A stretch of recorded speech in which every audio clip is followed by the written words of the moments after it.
OK， 所以我係會叫人停藥嘅。OK， 所以我係會叫人停藥嘅。近日，香港網絡平台出現一名邵大夫的人士，公開提倡以非法藥物 MDMA 搖頭丸替代情緒病患者的處方藥物，更呼籲病人自行停藥。然而，經查證，該人士並無任何正式醫生執業資格。精神科專家及法律界人士均警告，此舉不僅危害患者健康，更可能觸犯香港法律。有留言話，阿 Mas 有留言話，讀一讀佢留言啦，緊要嘅呢個。食緊抑鬱藥，唔好自己停藥啊！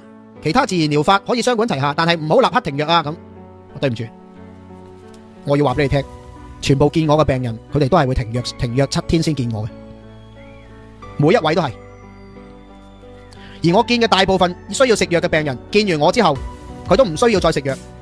例如喺留言板呢位阿 Catherine 講嘅，佢半年冇食藥啦。我係叫人停藥嘅，簡單講，叫人停藥冇違法㗎係嘛？應該。我唔認為香港而家嘅醫療體制底下治療情緒病開緊嘅藥出嚟係真係幫緊情緒病人，我100%唔認同。OK， 所以我係會叫人停藥嘅。同你嘅觀點就唔同啦。OK， 邵大夫涉無牌行醫推廣非法藥物。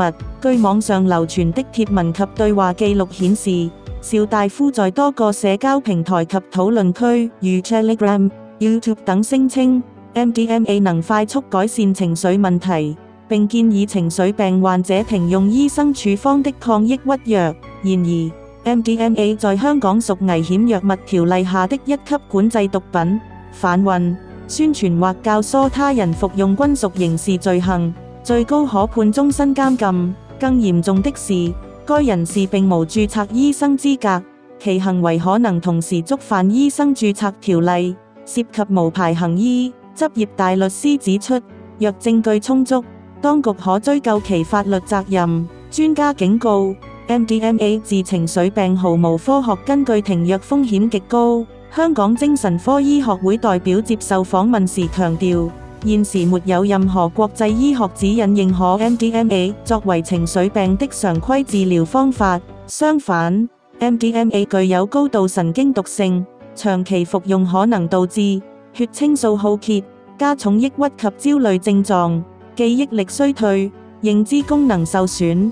與抗抑鬱藥如 SSRIs 運用可能引發血清素綜合症，嚴重可致命。此外，情緒病患者若突然停用處方藥物，可能出現階段反應，包括情緒崩潰、失眠，甚至自殺傾向。香港醫院管理局數據顯示，過往曾有患者因擅自停藥而病情惡化，需緊急送院。非法 MDMA 暗藏致命風險。近年香港增現中毒案例。禁毒處資料顯示，香港市面流通的搖頭丸常混雜芬太尼、甲基安非他命等危險成分。2022年，本地便發生多宗因服用摻雜毒品而中毒的案例，部分更導致急性器官衰竭。精神科醫生提醒，情緒病患者本已屬高危群體。